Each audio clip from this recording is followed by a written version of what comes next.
The Secret of Immortality in the Hands of Tibetan Masters? Welcome back everyone to Mind Podcast. In our previous video, we explored immortality through the Taoist practice of alchemy, along with scientific research from analytical psychology on the capacities of consciousness and the unconscious. These insights suggest that immortality is indeed possible. According to Taoism, all movements in the universe originate from the Tao. If one can understand the Tao, awaken and reverse the flow back to the unconscious realm, controlling the body's energy with the soul to start a new energy cycle, one creates a version of oneself that is even more elevated. This is the essence of immortality.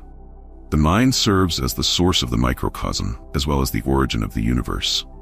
Our minds engage with every event in the universe, functioning as an interconnected cosmos. Upon birth, a person has two distinct parts: consciousness and the unconscious. Consciousness is composed of individual, separate elements, while the unconscious is connected to the universe. If these two aspects can transcend their boundaries and merge through meditation, we can experience a form of spiritual rebirth, achieving a transpersonal level of consciousness. This state, known as unity consciousness, is a form of immortality. To articulate this definition, Carl Jung dedicated his life to traveling between the East and West, studying and reading related texts, and even exploring legends. He was profoundly inspired by two Eastern books. The first was The Secret of the Golden Flower, a Taoist text that helped Jung develop his theories on psychology, including the concepts of the collective unconscious, synchronicity, and more. The second was the Tibetan Book of the Dead, also known as the Bardo Thodol. Jung asserted that, from a scientific perspective, the physiological insights in the Tibetan Book of the Dead reflect deep truths. He gained extensive knowledge and inspiration from this. So today, let's explore the Tibetan Book of the Dead. Have you ever wondered if death is the end, or if something awaits us in the world beyond? If you haven't yet found the answer, the Tibetan Book of the Dead may provide insights. The book begins with a Tibetan parable about life after death.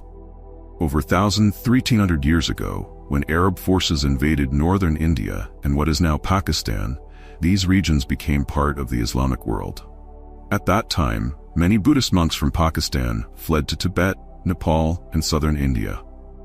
Among them was a highly skilled prince named Padmasambhava, meaning born of the lotus. According to Buddhist legend, Shakyamuni Buddha prophesied that a saint would be born from a lotus in the future, and many believed this prince to be the chosen one.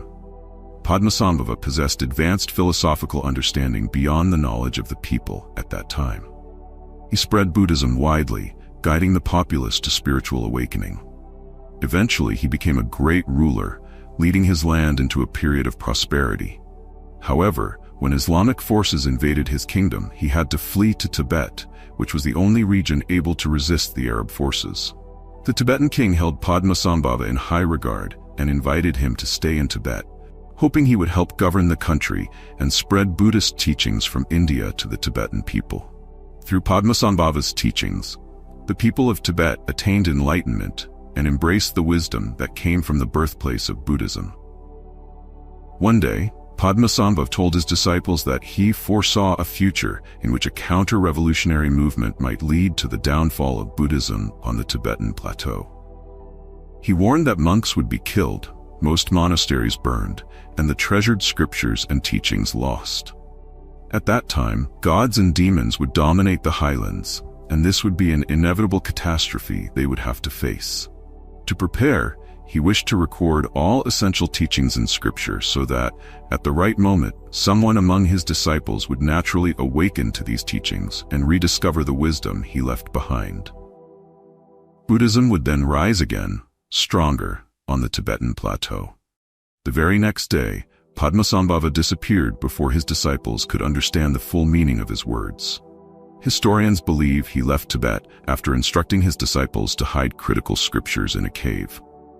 However, legend says that Padmasambhava attained enlightenment and entered a state of collective consciousness, concealing all scriptures within the realm of consciousness. Over 600 years later, a monk felt the reincarnation of Padmasambhava's spirit entering his mind and subconscious, revealing the hidden texts within the world of consciousness. Padmasambhava guided him through the journey of life after death, teaching him methods for liberation and rebirth. This monk transcribed these teachings into a Sanskrit version, which became known as the Tibetan Book of the Dead. Another 600 years passed, and the Tibetan Book of the Dead became a classic work, spreading extensively to eastern and southern regions of China, and even reaching Mongolia and the Korean peninsula. In 1919, an anthropologist arrived on the Tibetan plateau to conduct his research. Known in the West as a young prodigy, he entered Stanford University at 18 with a deep passion for religion, philosophy, and history. After graduating with a degree in science at 24, he became a professor at Oxford University. To others, there seemed to be no philosophical question too difficult for him, except one mystery that continued to elude him, even after studying all the philosophical texts he could. What happens after death? He held a particular fascination for the mystical, with much of his research focusing on spiritual sages. Evans wrote in one of his introductions, "Beneath Mother Earth, in a vibrant, glowing pulse, the flow of immortal life cycles continuously." Rebirth and the cycle of life were recurring themes in his writings. He noted that those who are devout believe in reincarnation, yet, curiously, Orthodox faiths often reject this concept. In his 20s, he admired the ideals of esoteric wisdom, a young dreamer wandering by the banks of the serene River Dee, sometimes in solitude, sometimes clad only by nature. One evening, overwhelmed by a sense of déjà vu, he felt he had not come to this life for the first time. Past and future images flickered in his mind, and he believed he had lived many lives. That night, he resolved that his life would be one of a traveler, a seeker of secrets of the world beyond, journeying across lands, oceans, forests, and deserts, reaching the edges of the earth to unravel these mysteries. Soon after, an archaeologist suggested he travel to the east, where he might find the answers he sought. Thus, Evans became a wandering pilgrim, exploring Egypt, India, Sikkim, China, and Japan. Within 2 decades, he had nearly traversed the entire world. By 1919, now a 41-year-old man, he traveled to Darjeeling, India. There, he met a man named Samdrup, headmaster of a boys' school. Samdrup had previously worked as an interpreter for the British government in Sikkim and was now developing a Tibetan English dictionary, though he seemed uninterested in his role as headmaster. According to Wilcall's biography, Samdrup was rumored to be plagued by the demon's drink, frequently disappearing from the school for days, leaving his students unattended while he pondered metaphysical matters. Samdrup was fluent in Tibetan, English, and Sanskrit. When he met Evans, he glanced at him from head to toe and then recited a passage from the Tibetan Book of the Dead in Sanskrit. This encounter captivated Evans, who believed he had finally found what he was searching for, the Tibetan Book of the Dead.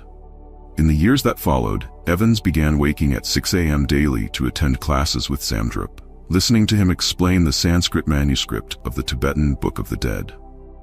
Like a sponge long parched and now soaking up rain, Evans absorbed the Eastern philosophical teachings with an insatiable thirst for knowledge. However, only 3 years later, Headmaster Samdrup passed away. Evans decided to bring these profound insights to the West, to help Westerners grasp and appreciate Eastern mysticism and philosophy. In 1927, Evans translated the Tibetan Book of the Dead into English, giving it the title, The Tibetan Book of the Dead, and it was officially published by Oxford University. The essence of the Tibetan Book of the Dead can be summarized in a single idea. One who lives with awareness will die with awareness. And once they die with awareness, they can direct their consciousness, avoiding the pull of karma and escaping the cycle of birth and death. Most people, clouded by ignorance, fail to understand the true meaning of life. They often dwell on the past or daydream about the future, always worrying about existence without fully grasping the essence of life. This unawareness causes them to lack control at death, so they are entirely subject to the forces of karma, which pull them into the 6 realms of samsara. This text can be seen as a guidebook for the living, advising them to live with such awareness that, at death, they can maintain clarity and avoid reincarnation. Alternatively, it can also serve as a guidebook for the deceased, instructing them on finding higher realms and avoiding the 3 unfortunate paths of hungry ghosts, hell, and animal rebirth. According to the book, after death, one quickly enters the bardo, or intermediate state, beginning with the first stage called Dharmakaya, appearing as a pure, radiant light. At this stage, one may not yet realize they have died. Here, one encounters an unparalleled light and countless visions of bliss. If one can see through these illusions, they may be reborn into a state of happiness. However, most people are overwhelmed by the illusions and progress to the second stage. In the second stage, Sambhogakaya, which lasts for 14 days, the blissful visions begin to fade, replaced by sensations of pain and worldly attachments. Afterward, one enters the third stage, Nirmanakaya, manifesting as the 6 paths of rebirth. This stage also lasts another 14 days, during which one may experience various ordeals before ultimately facing an arbitrary judgment from the other world. After this, they are reborn, and thus remain bound within the cycle of samsara. According to the Tibetan Book of the Dead, the cycle of samsara can be divided into 4 stages. The first stage is life, which encompasses the time from birth to death, essentially a human lifetime. The second stage is death, from the moment of leaving the physical body until one transitions to the realm of light. The third stage is the experience in the realm of light, a unique period when consciousness opens to directly perceive true awareness. The fourth stage is rebirth. Tibetan masters believe that in the transition between these stages, there exists an opportunity for liberation, allowing one to break free from the cycle of samsara. This practice, described in the Tibetan Book of the Dead, is a form of liberation through mastering the redirection of consciousness to avoid the pull of karma and escape the cycle of birth and death. The transition between 2 stages is a special opportunity, as illustrated in the following example. Imagine that, after investing sweat, tears, and sacrifice to build a successful life, you suddenly lose everything in a moment. Shocked and disoriented, you may feel an overwhelming emptiness, a brief sense of freedom from burdens and worries. This feeling of release is fleeting, however, as the mind soon intervenes, assigning blame and fueling anger and despair. This habitual reasoning pulls you into a state of confusion, and you lose control over your emotions. The fleeting moment of calmness right before your mind reacts is a rare chance to resist this pull, similar to the sudden enlightenment of Zen masters. It is a gap that an awakened person can use to extend the calm state, resisting the turbulent mind. This transition between life and death holds a similar opportunity. With one fully conscious breath, a dedicated practitioner can tear through the web of karma, achieving liberation from the cycle of reincarnation. At this point, you might wonder, if we understand what lies beyond death through this book and practice accordingly, does it mean everyone will attain a joyful rebirth? In reality, the Tibetan Book of the Dead states that upon entering the bardo, you become only consciousness, detached from the rational mind, governed instead by the law of karma. Only an experienced tantric master who has undergone empowerment can offer an accurate answer. Therefore, we interpret the book from an analytical psychological perspective. According to the Tibetan Book of the Dead, the cycle of samsara can be divided into 4 stages. The first stage is life, which encompasses the time from birth to death, essentially a human lifetime. The second stage is death, from the moment of leaving the physical body until one transitions to the realm of light. The third stage is the experience in the realm of light, a unique period when consciousness opens to directly perceive true awareness. The fourth stage is rebirth. Tibetan masters believe that in the transition between these stages, there exists an opportunity for liberation, allowing one to break free from the cycle of samsara. This practice, described in the Tibetan Book of the Dead, is a form of liberation through mastering the redirection of consciousness to avoid the pull of karma and escape the cycle of birth and death. The transition between 2 stages is a special opportunity, as illustrated in the following example. Imagine that, after investing sweat, tears, and sacrifice to build a successful life, you suddenly lose everything in a moment. Shocked and disoriented, you may feel an overwhelming emptiness, a brief sense of freedom from burdens and worries. This feeling of release is fleeting, however, as the mind soon intervenes, assigning blame and fueling anger and despair.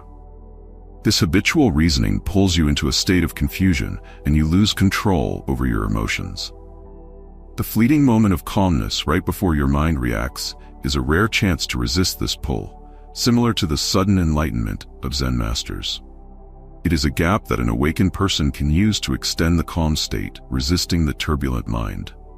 This transition between life and death holds a similar opportunity. With one fully conscious breath, a dedicated practitioner can tear through the web of karma, achieving liberation from the cycle of reincarnation.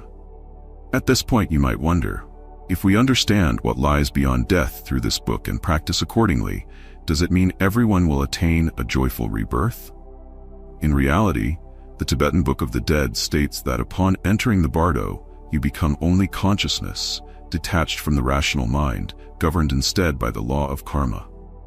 Only an experienced tantric master who has undergone empowerment can offer an accurate answer. Therefore, we interpret the book from an analytical psychological perspective. To illustrate further, let's turn to another Tibetan story. In 1985, a Chinese teacher was driving near the India-China border with his Tibetan friend, who mentioned a beautiful woman named Kanjento living nearby. Her beauty enchanted all who met her, yet she had become a Buddhist nun 3 years prior, in 1982. After completing her ordination rituals, she set off alone on a pilgrimage, traveling through the deserted foothills of the Himalayas, where she could not find a single house or person for several days. When her strength was nearly depleted, she finally found a small tent inhabited by a young nomad who gave her food and took care of her with great kindness. Grateful, she stayed a few days to regain her energy. Alone together amid the desolate snowy mountains, they were unable to resist temptation. Barriers and principles crumbled, and they gave in to desire. She spent a passionate night with the young nomad in that small tent. This was a mistake. She ended up staying with him for 2 months, forgetting the temple and losing sight of who she was. One night, however, she had a vision in which Brahma visited her dream, urging her to awaken from this desire-driven illusion and return to her rightful path. The next morning, she quietly left the tent, abandoning the young man to return to the temple. Yet, upon her return, she discovered that she was pregnant. The head monk told her she could no longer belong there and asked her to leave. Having been cast out from the temple, she returned to the tent to search for the young man, only to realize that he, a nomad with no fixed home, was nowhere to be found. Desperate, she wandered from place to place, seeking him without success, eventually becoming a beggar on the streets. In 1983, she encountered a Chinese man and his Tibetan friend. She was in a pitiful state, selling a silver Buddha statue. Surprised, the man asked why she would sell it, as Tibetans would never part with such a sacred item unless they were in dire need. She explained that she needed travel expenses to search for her husband, Tsering, whom she had left behind. The Tibetan friend scolded Tsering, calling him a scoundrel, but the woman insisted it was her who had abandoned him. The friend purchased the Buddha statue to help her. She then revealed that she was indeed the former nun, Kanjento Kirano, now pregnant and soon to give birth. Later, she met and married a businessman, and her life took a positive turn. She managed a large store with servants to help at home. Days later, the author and his Tibetan friend visited a hot spring to bathe in traditional Tibetan fashion. The Tibetan friend playfully pushed the author, who was unfamiliar with the custom, into the hot spring, where several women were already bathing. Embarrassed, he retreated to a corner, but couldn't help sneaking occasional glances. Some of the women noticed his discomfort and playfully approached him, which only deepened his embarrassment. Suddenly, his Tibetan friend shouted that he'd seen Tsering and Kanjento with their child on the other side of the spring. There stood Kanjento with a muscular man, wearing a Tibetan belt and a dagger. He was indeed Tsering, whom she had searched for over 2 years. Recently, they had reunited and decided to stay together. Kanjento had returned to her previous home to return possessions that were no longer hers, and she planned to move to the snowy mountains, where she felt the tent was her true home. The Chinese teacher then offered to drive Kanjento, Tsering, and their family back to town. Zhenu entered the grand archway one last time, returning the keys, records, clothing, and jewelry to the caretaker, taking nothing with her. The following day, the three of them, Renmu, her child, and Tsering, held hands and walked toward the northern mountains. In truth, this story offers valuable life lessons. Face everything in life with strength, love, and seek happiness without fear of loss. Avoid deceiving yourself and follow the voice of your heart, knowing when to hold on and when to let go. When you courageously face all challenges, both your body and soul grow stronger. This profound message is also what Tibetan masters wish to convey. By building inner strength, you can face the first demon encountered after death without fear. If you are strong enough to overcome these demons, you can escape the cycle of samsara. Those who bravely face all aspects of life will find true happiness. After watching this video, I hope you gain your own insights on love, life, death, and the cycle of rebirth. Feel free to leave a comment so we can discuss together. Thank you for watching. We are Ancient World. See you in the next video.